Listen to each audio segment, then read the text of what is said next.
없나이다. 아멘.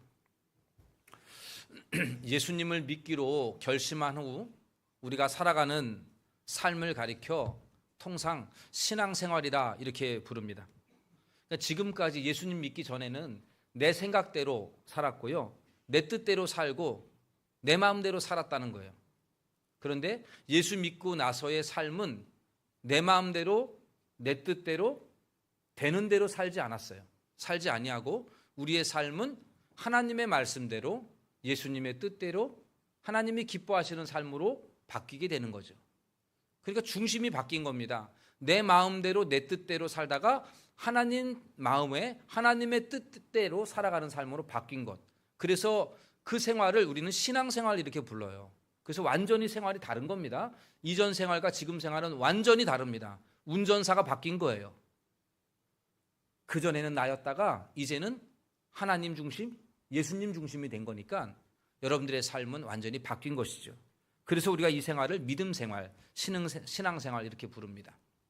그런데 여러분, 이 신앙 생활이라고 하는 것은 단지 교회 열심히 나오고 봉사하고 하는 거, 이거 신앙 생활 아닙니다. 그렇게 생각하는 사람들이 많아요. 교회에서 봉사 많이 하고 사역하는 거, 이거 신앙 생활로 여기는데 그거 아니고, 교회 예배당 문을 나서서 가정에서, 여러분 일터에서, 여러분들 사회생활 가운데 하는 이 모든 것들이 신앙생활의 연장이라는 것을 여러분 명심하시기를 바랍니다. 교회에서는 아주 신실하게 신앙생활하는 것 같은데 세상에서는 정말로 엉터리로 사는 사람들은 이건 신앙생활이 아니고요, 그냥 교회를 취미생활로 다니는 것과 다르지 않은 거예요. 왜냐하면 주인이 안 바뀌었기 때문에 그래요. 그러니까 이 신앙생활이 연결되어져야 되는데, 그러려면은 교회만이 아니라 여러분들의 삶의 터전 속에서도 여전히 신앙생활이 이어지게 되는 것이죠. 엄밀히 말하면 예배를 통해서, 또한 여러분들이 읽고 있는 그 말씀을 통해서 하나님이 무엇을 가르치시는지, 말씀이 무엇인지, 길이 무엇인지 은혜를 받고 힘을 받고 그 힘 가지고 여러분들의 삶의 터전 가운데 생활하는 것, 이게 바로 신앙생활의 전부다라고 봐도 틀리지 않습니다. 우리가 지난달 5월 달에는 가정의 달, 그래서 첫째 주에는 에베소서 6장 4절에 있는 말씀 가지고 자녀들을 어떻게 양육하고 어떻게 대해야 하는지를 우리가 말씀을 배웠고요, 두 번째 주는 어버이 주일에서 에베소서 6장 1절에서 3절 가지고 부모 공경이 도대체 무엇인가를 살펴보았습니다. 셋째 주는 임직식이었기 때문에 그리스도의 병사에 대해서 이야기했고요, 마지막 지난주에는 우리가 에베소서 5장에 있는 말씀, 부부가 어떠한 관계가 되어야 하는가, 행복한 가정은 어떻게 이루어가야 되는가에 대해서 하나님의 말씀을 함께 보았습니다. 이제 가정에서의 신앙생활을 넘어서 이제 이어서는 여러분들의 사회생활, 일터, 직장생활에서 어떻게 그 신앙생활이 연결되어야 하는가에 대해서 오늘 말씀을 살펴보도록 하겠습니다. 오늘 본문에 보면 종들아 이렇게 시작을 하고 있고요, 9절에는 상전들아 이렇게 시작을 하고 있습니다. 그 당시에는 문화가 종이 있고 상전이 있는 그러한 문화였죠. 그러니까 이것은 오늘날에는 뭐 그런 종과 상전이 없잖아요, 우리 안에는. 그러다 보니까 이게 좀 바뀌어야 되는데, 어떻게 우리가 이 말씀을 적용할 수 있느냐면, 사회의 직원과 사장, 아니면 종업원과 고용주, 이렇게 바꿀 수가 있겠습니다. 폭넓게는 가족이 아닌, 가족을 넘어서서 여러분들의 삶의 모든 이웃과의 관계 역시도 오늘 말씀과 그대로 적용이 되어집니다. 그래서 나는 뭐 직장생활 안 하는데요, 난 사업 안 하는데요, 이렇게 생각하지 마시고, 오늘 이 말씀은 여러분들이 다른 사람들과의 인간관계, 교회를 넘어서, 가정을 넘어서 여러분들의 모든 인간관계가 어떻게 돼야 하는가에 대한 중요한 신앙의 원리를 우리에게 가르쳐주고 있다는 것을 여러분들이 염두하면서 오늘 이 말씀을 함께 묵상할 수 있기를 바랍니다. 먼저 우리 직장 다니는 사람들, 또한 종업원들, 어떻게 하라고 권면합니까? 첫 번째는 고용한 사람을 존경하라 이렇게 권면해요. 순종하라 이렇게 권면합니다. 여러분 5절 말씀을 한번 보실게요. 종들아 두려워하고 떨며 성실한 마음으로 육체의 상전에게 순종하기를 그리스도께 하듯 하라. 여러분 이 말씀을 들으면은 막 부담이 되고 화가 날 수도 있어요. 우리 목사님, 우리 사장님은요 아주 못됐어요. 아주 성질이 괴팍합니다. 내 위에 있는 사람은요 이상한 사람이에요. 뭐 이렇게 얘기할 수도 있겠어요.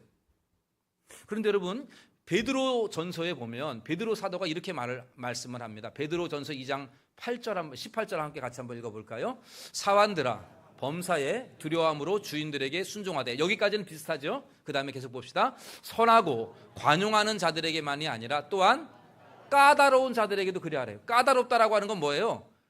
괴팍하고 좀 성질 더럽고 이런 사람도 있잖아요. 그러한 사장들에게도 어떻게 하라는 거예요? 지금 순종하라는 겁니다. 이유가 있어요. 19절 한번 그 뒤에 보시면 베드로전서 2장 19절 같이 읽습니다. 부당하게 고난을 받아도 하나님을 생각함으로 참으면 아름답다. 아름답다라고 얘기하고 있어요. 이게 뭐예요? 까다로운 사람들이 이유가 있어서 아니라 부당하게 막 우리를 괴롭힐 때가 있거든요. 내가 느끼기에는. 그러면 어떻게 해야 돼요? 하나님을 생각하고 뭐 하라는 거예요? 그 슬픔과 아픔을 참아내는 거예요. 그러면 어떻다는 거예요? 그게 하나님 보시기에 아름다운 삶이라는 거예요. 선하다는 거예요. 그게. 우리가 요즘 그렇게 얘기해요. 요즘 MZ세대들은 참을성이 없어 막 이렇게 얘기를 해요. 근데 우리 다 마찬가지예요. MZ만 그래. 여러분들은 뭐 참을성이 많습니까? 그러니까 여러분, 부당하게 고난을 받아도 하나님 생각하고 뭐 하라는 거예요? 아픔과 슬픔과 괴로움을 참아내면 그게 하나님 앞에 선한 것이랍니다. 여러분 어떻습니까? 그 당시에는요, 노예들이 상당히 많았어요. 그래서 초대교회, 그 당시에는 로마 시대에는요, 노예들이 그 사회에서 엄청나게 많은 분량이었거든요. 인구 대비에. 초대교회 지도자였던 사도 바울하고 오늘 베드로도 마찬가지지만 동일하게 말씀하는 게 뭐냐면 노예들에게, 그리스도인 노예들에게 너희들 주인에게 순종하라는 거예요. 존중하고 존경하고 두려워하는 마음으로 순종하라. 성품이 인자한 사람만이 아니라 성질 이상한 사람들에게도, 까다로운 사람들에게도 참고 견디면서 순종하라. 이것이 하나님 앞에서 선한 것이고 아름다운 일이다. 이렇게 말씀하고 있어요. 여러분, 이게 신앙생활입니다. 옛날 이야기가 아니라 오늘도 이 말씀은 우리에게 그대로 적용되어지는 하나님의 진리입니다. 두 번째, 우리 종업원들 또한 우리 직원들에게 주시는 두 번째 권면이 있습니다. 6절에 보면 이렇게 얘기합니다. 우리 6절도 함께 읽어봅시다. 눈가림만 하여 사람을 기쁘게 하는 자처럼 하지 말고 마음으로 하나님의 뜻을 행하고. 눈가림만 하지 말고 성실하게 하라는 거죠. 그죠? 성실하게. 여러분, 세상은 일반적으로 직원이나 또한 우리 종업원들, 일하는 사람들, 그냥 사장이 보는 앞에서는 열심히 하는 것 같지만 안 보면은 대충 하는 그런 게 있어요. 이거는 2000년 전에도 그랬다는 거예요.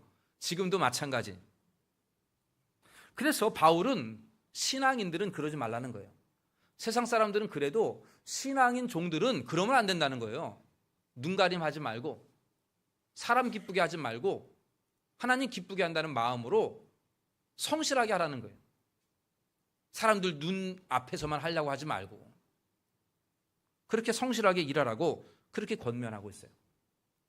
반면에 그러면 종들 말고 그 종들을 부리는 상전들, 주인들은 어떻게 하라는 얘기입니까? 사장이나 고용주에 대한 권면의 말씀이죠. 9절에 보면 이렇게 되어 있습니다. 너희들도 그들에게 이와 같이 하고. 그러니까 종들이 상전들을 대하듯 존경하는 것처럼 상전도 종들을 존중해주고 귀히 여기라는 거죠. 동일하게 대하라는 거예요. 여기 하나를 더 붙입니다. 위협을 그치라. 그러니까 얼마나 주인이 종들을 괴롭혔는지 막 학대하고, 그러니까 지금 그리스도인 상전들은 절대로 종들을 위협하지 말라는 거예요. 학대하지 말라는 거죠. 종들이라고 함부로 대하지 말고 마치 종이 주인을 존경하듯이 너희들도 종들을 존경하라. 이렇게 지금 가르치고 있습니다. 얼마나 그 당시에 노예를 학대했는지를 잘 알 수 있는 대목이죠. 그 당시 사회는 종들은 물건 취급되었어요. 물건. 그러니까 지금으로 말하면 세탁기, 냉장고 이게 다 종들이었어요. 그 당시에는. 그러니까 물건이에요. 그런데 세상의 눈은 그렇게 보지만 너희들은 그러면 안 된다는 거예요. 그리스도인들은. 종들을 존중해주고 학대하지 말아라. 이와 같이 그 초대교회에 종과 주인의 문화가, 노예가 있는 그 문화 속에서 그리스도인 종들은, 노예들은 주인을 존경하고 눈가림하지 아니하고 성실하게 일을 하고, 그리스도인 주인들은 반대로 종들을 인격적으로 대해주고 학대하지 아니하고, 그렇게 종과 주인이 그런 관계가 있다 그러면 주변에서 어떤 반응이겠어요? 참 저기는 참 대단하다. 너무너무 좋은 데다. 이렇게 생각하지 않을까요? 그 집은? 그렇게 느껴지겠죠. 종들도 저 주인 만나면 좋았겠다. 그리스도인 주인이 좋겠다. 또 그 주인들도 참 그리스도 예수 믿는 종들은 참 성실해. 이렇게 나오지 않겠어요? 그러면서 이 그리스도인이 그 당시 로마에서는 작은 부류에 불과했지만 그리스도인들이 삶에서, 그 사회에서는 점점점 존경받고 칭찬 들으면서 그 당시에 적은 부류에 지나지 않았던 기독교인들이 폭발적으로 증가하면서 로마 전체에 기독교로 가득한 그러한 사회가 된 것이에요. 그것이 바로 이 초대교회의 모습이었다는 거죠. 이처럼 사회생활, 우리 직장생활, 또 여러분들이 사람들과 만나는 이웃과의 모든 관계, 이것도 신앙생활인데, 이 신앙생활에 오늘처럼 이렇게 우리가 성실하게 대하고 또한 나보다 아래에 있는 사람들을 존중하고 학대하지 않고 이러한 문화들이 우리 가운데 지속이 된다면 하나님께 영광이 되는 줄로 믿으시기를 바랍니다. 오늘 이 말씀을 한마디로 정리하는 단어가 오늘 본문에 나와요. 모든 인간관계를 정리하는 단어인데 그건 뭐냐 하면 그리스도에게 하듯 하라는 말씀이에요. 주께 하듯 하라, 그리스도에게 하듯 하라. 여러분, 이 말씀은요, 예수님에게 하듯 하라 이런 얘기인데 이거는 우리 인간관계를 아우르는 여러분 신앙의 아주 중요한 원리입니다. 그리스도에게 하듯 하라, 주께 하듯 하라. 앞서 5장 22절에 우리가 지난주에 본 말씀에 보면 아내들아 이렇게 하면서 남편에게 복종하라 하면서 어떻게 설명하냐면 주께 하듯 하라. 남편을 예수님 대하듯 하라 이렇게 얘기하고 있습니다. 오늘 본문에도 마찬가지죠. 5절에 종들아 이렇게 하면서 중반 이후에 보면 육체의 상전에게 순종하기를 그리스도께 하듯 하라 이렇게 얘기해요. 7절에도 보면 기쁜 마음으로 섬기기를 주께 하듯 하고 사람에게 하듯 하지 말라. 여기 주께 하듯 하라 그래, 종들에게. 그리고 9절에 보면 상전들에게도 동일하게 말씀하죠. 상전들아 하면서 너희들도 그들에게 이와 같이 하고, 마치 종들이 주인을 주께 하듯 존경하는 것처럼, 순종하는 것처럼 너희들도 주께 하듯 종들에게 하라, 이렇게 지금 말씀하고 있는 것입니다. 여러분, 이 말씀은 세상 사람들은 감당하기 어려워요. 오직 그리스도인들만이 할 수 있는 명령입니다. 그리스도인은 사람들을 대할 때 예수 그리스도로 대하라 이러한 말이에요. 어린아이를 만날 때 작은 아기 예수를 대하듯 대하는 거예요. 어떠한 사람을 만나든 간에 그 사람을 아기 예수 또한 예수님 대하듯 하는 거예요. 집에서 음식을 만들 때에도 예수님 대접하는 마음으로 하는 거죠. 어떤 일을 하든 간에 예수님한테 하듯 그렇게 하라는 것이 바로 그리스도인의 신앙생활의 가장 핵심적인 요소입니다. 여러분들의 신앙생활이 여러분들의 삶의 터전 속에서 날마다 그리스도에게 하듯 하라, 주께 하듯 하라가 여러분들의 신앙의 중심이 되기를 간절히 바랍니다. 그리고 그 중심에 합당하게 여러분들의 생각이 바뀌어서 이제부터 여러분들의 삶의 터전, 일터가 그러한 삶으로 변화되기를 간절히 원합니다. 여러분, 이렇게 주께 하듯 하는 이유가 뭘까요? 왜 그렇게 하라고 예수님 가르칠까요? 정말 힘들잖아요. 감정이 상할 때도 있고 하기 싫을 때도 있고 한데 왜 주께 하듯 하라고 모든 사람을 그렇게 대하라고 말씀하실까요? 오늘 본문에 두 가지 이유가 있어요. 먼저는 모든 사람들은 하나님의 소중한 영혼이기 때문에 그래요.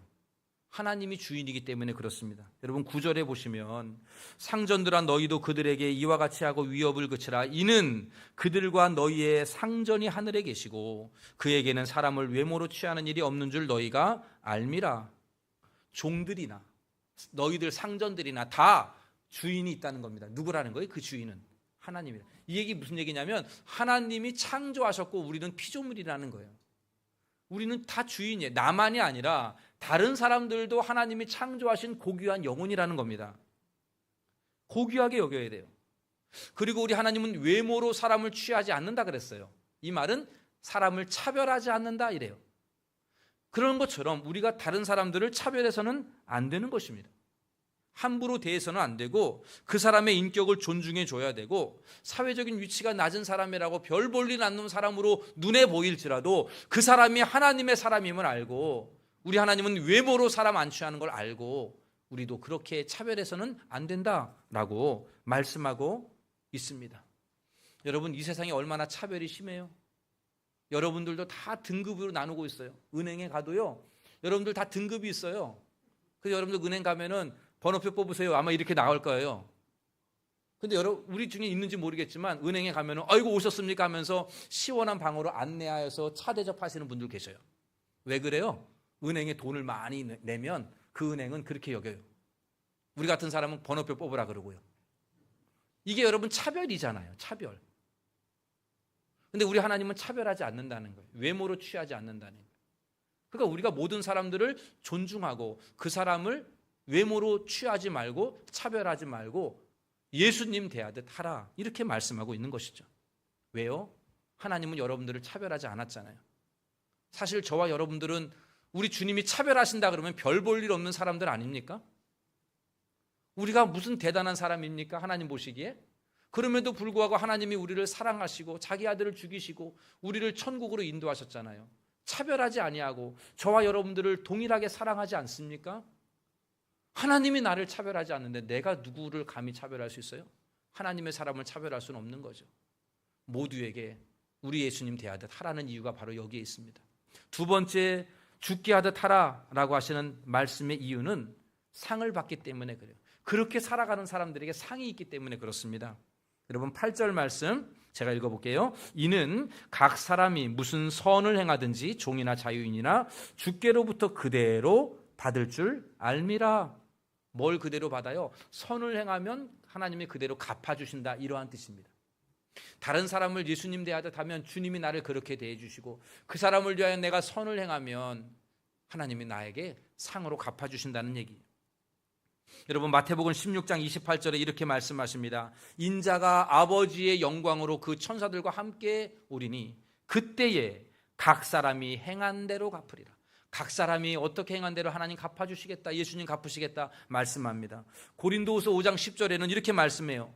이는 우리가 이렇게 나와 있는데 여러분 그 앞에는 이런 말씀이에요. 5장 9절에는 하나님을 기쁘시게 하는 삶을 살라 이렇게 얘기되어 있어요. 하나님을 기쁘시게 하는 삶을 살아라. 왜냐하면 10절에 우리가 다 반드시 그리스도의 심판대 앞에 나타나게 되어 각각 선악간에 그 몸으로 행한 것을 따라 받으려 함이라. 하나님께서 그 내가 선악간에 선을 행하든 악을 행하든 그 행한 대로 받게 되니까 내가 다른 사람들에게 선을 행하고 죽게 하듯 존중하고 존경하고 순종하는 그러한 삶을 살면 우리 주님이 심판대 앞에 있을 때 우리에게 그 모든 행한 대로 몸으로 행한 대로 하나님이 반드시 갚아주시겠다라고 말씀하시기 때문입니다. 사랑하는 성도 여러분, 하나님은 여러분들의 선행을 기억하십니다. 여러분들의 사랑을 기억하십니다. 여러분들이 다른 사람을 그리스도 대하듯 했던 그 모든 삶의 마음들을 우리 주님이 기억하실 줄로 믿으시기를 바랍니다. 그리고 반드시 갚아주실 줄로 믿으시기를 바랍니다. 우리는 기억하지 못해도 다른 사람이 나를 향한 선행을 기억하지 못해도 하나님은 기억하시고 그 사람에게 반드시 갚아주실 줄로 믿습니다. 여러분 그런데 이게 내가 다른 사람에게 성실히 대했다고 직장에서 아주 성실하게 눈가림하지 아니하고 정말 주님 대하듯 열심히 했다고 해서 막 승진한다는 얘기가 아니에요. 반대로 사장이 우리 직원들을 잘 대해주고 존경해주고 위협하지 않고 그렇다고 해서 사업이 성공한다, 그러한 상이 아닙니다. 한국교회가 이상한 잘못된 풍조가 뭐냐 하면 내가 이러이러히 신앙생활 잘했더니 하나님이 우리 사업 복 주셨더라 이런 얘기를 많이 해요. 내가 이래 했더니 하나님이 나를 승진시켜 주시더라. 여러분, 그거 잘못된 겁니다. 하나님의 상은 그런 상이 아니에요. 성경에 나오는 수많은 하나님의 상, 오늘 본문에 나오는 상도 그런 상이 아니에요. 죽게 하듯 성실하게 했다고 해서 승진하고 성공하는 것 아니고, 내가 직원들을 죽게 하듯 대했다고 해서 사업이 번창한다, 이 뜻이 아닙니다. 하나님의 상은 썩어질 상 말하는 게 아니하고 썩지 않을 상을 말하는 거예요. 다시 말씀을 드리면, 여러분들이 정말 성실하게 열심히 해가지고 미움을 받을 수도 있고 오해받을 수 있고 승진에 실패할 수도 있어요. 여러분, 세상이 얼마나 악한지요. 뇌물 주면 막 승진하는 데도 있어요. 어디라고 말하진 않지만 그런 데가 있다고요. 세상이 악해서 그래요. 정직하면 승진에 마이너스인 경우가 얼마나 많은지 몰라요. 그러나 내가 성실한 마음으로 죽게 하듯 정직하게 하는 것이죠. 내가 직원들을 정말 주님 대하듯 정말 많이 잘 대해줬어요. 그렇다고 해서 사업이 번창하지는 않을 수 있어요. 오히려 사업이 문 닫을 수도 있다고요. 그러나 여러분, 그거와는 상관이 없어요. 내가 이 세상에서 성공하냐 실패하냐 번창하냐 아니냐 이런 것들과 상관이 없이 하나님은 여러분들을 잘했다라고 평가하는 것이죠. 여러분, 우리가 세상 사람들 평가에 따라 삽니까? 그러한 삶을 원하십니까? 우리 그리스도인들은 그런 삶이 아니에요. 사람이 나를 어떻게 평가하는 것, 이게 우리의 중요한 것이 아니라 우리가 중요한 것은 내 안에 계신 성령님, 신앙의 양심에 따라 바르게 사는 거죠. 이게 중요한 것 아닐까요? 우리가 이 세상에서 실패하고 때로는 절망하고 낙심하고 어려움을 겪지만 하나님 보시기에 그래, 너 삶 정말 옳게 살았다, 참 잘 살았다, 믿음으로 살았구나 라고 칭찬하면서 위로해 주시고 하늘에 주실 그 상급, 그거 우리에게 받아야 될 상 아닙니까? 아멘? 아직도 여러분 이 땅에 있는 것들로 연결합니까? 하나님의 상은 우리는 하나님에게부터 너 잘했다, 잘 살았다, 그 상을 받으려고 신앙생활 하는 거죠. 사랑하는 동대문 중앙교 성도 여러분, 여러분의 삶의 평가는 오직 하나님으로부터 받아야 합니다. 이 세상에서 아무리 사람들이 칭찬한다 하더라도 하나님이 너는 잘못 살았어 라고 하면 끝나는 것이죠.